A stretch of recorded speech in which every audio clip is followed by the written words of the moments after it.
আসসালামু আলাইকুম। ইনশাআল্লাহ আশা করি সবাই ভালো আছেন। আলহামদুলিল্লাহ আমিও ভালো আছি। যে যেখান থেকে আমার ভিডিওটি দেখছেন সবাইকে অসংখ্য ধন্যবাদ ও সর্বদা ভালোবাসা রইল। এটা আপনাদের জন্য এক কথা সুখবর হইতে পারে। এই জিনিসটা আপনারা জানেন কিনা আমি জানি না, এটাই আপনাদের সাথে আজকে শেয়ার করব।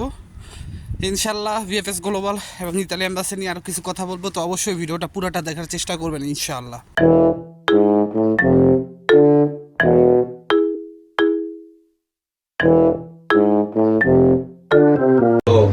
আশরাফুল ইসলাম লালন ইতালি পেজ।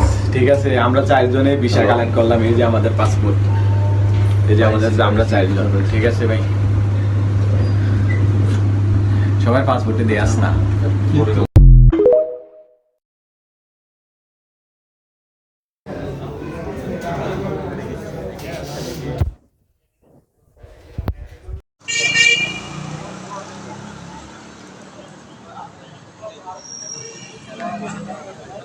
সকাল 6টার দিকে অনেক লোক।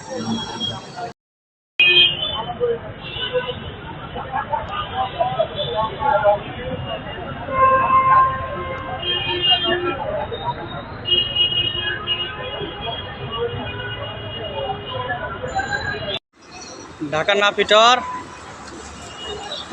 আজকে অনেক ভিড়, অনেক লোক আসছে কালেকশনের জন্য,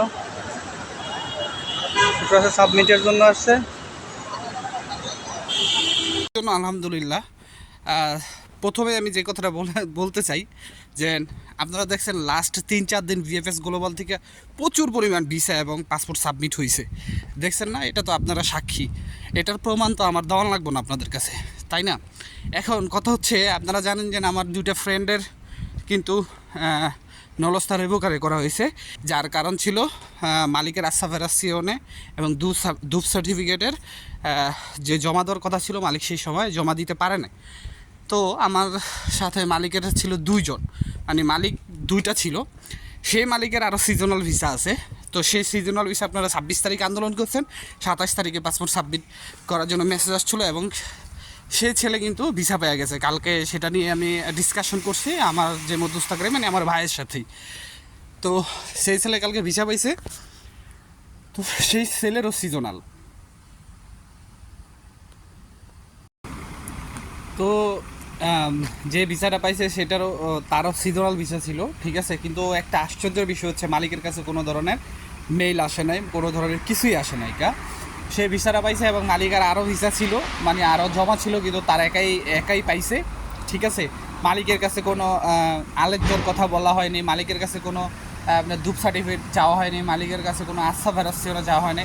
তার মানে এটা বোঝা যায় এই যে লাস্ট এই কয়দিনে যে ভিসাগুলি দেওয়া হয়েছে, স্পন্সারের সাবজেক্টটা আলাদা বা ডোমেস্টিকের সাবজেক্টটা আলাদা, কিন্তু সিজনাল যে ভিসাগুলি দেওয়া হয়েছে এগুলার যারা পাইছেন আপনাদের সত্যি কপাল ভালো। কী জন্য ভালো, বা যারা পাচ্ছেন বা সামনে যারা পাবেন, ওয়ান স্টপ ভেরিফিকেশন করার কারণে একটা সমস্যা তৈরি হয়েছিল, যেখানে মালিকের কাছে মেল করা হইতো, মালিক 1 মাসের ভিতরে বা 7 দিনের ভিতরে আপনার মনে করেন যে আলেজ্জ অথবা দুপ সার্টিফিকেট অথবা ভেরাসিওনে এগুলা করতে হতো, যার কারণে কিন্তু ভিসাগুলি যদি মালিক না করতো, যার কারণে কিন্তু ভিসাগুলি রেভোকারে করা হইতো।